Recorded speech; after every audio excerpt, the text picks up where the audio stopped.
Legal experts spoke of various scenarios that could arise from the ruling of the Permanent Court of Arbitration on the maritime row between the Philippines and China. They were the resource persons in a forum on the arbitration case held at the University of the Philippines in Diliman, Quezon City. Jervis Manahan with this report. Now that the Philippines has won against China in its legal battle for the West Philippine Sea, many people are asking, what's next? In a forum at the UP College of Law, Associate Justice Antonio Carpio explains that he has two scenarios in mind.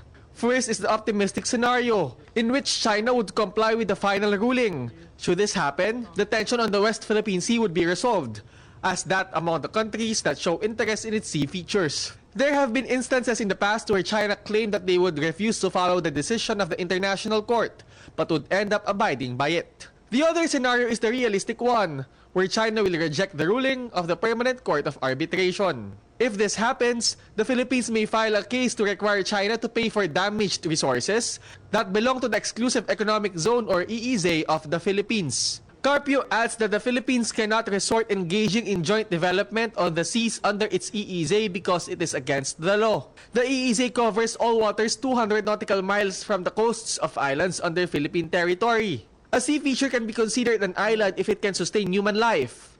Otherwise, it is classified as a rock or a low tide elevation. Based on the ruling, the Scarborough Shoal is a rock and not an island because it's not habitable.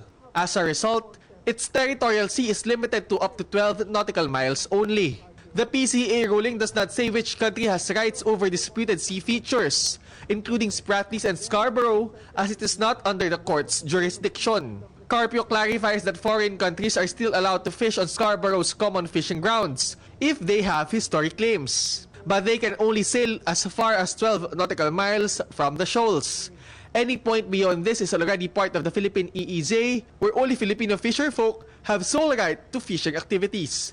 What that means is that our fishermen should go there, not because China allowed us to fish, but because it is a matter of right for our Filipino fishermen to fish. There have been Filipino fishermen who tried to fish near Scarborough Shoal, but the Chinese people drove them away. Consul General Henry Bensurto says that because of China's rejection of the ruling, the Chinese government does not give orders to their officials who are stationed at the sea yet. But Solicitor General Jose Calida gives an assurance that the Philippines will remain diplomatic in negotiating with China. We will use all peaceful means through diplomacy. That will be done soon. As you can see, there will be meetings. In fact, our foreign Secretary is going to attend the ASEM. Also in the Senate Forum are several other maritime rights and international law experts, including former Foreign Affairs Secretary Albert Del Rosario, who thanked former President Aquino and the Filipino people.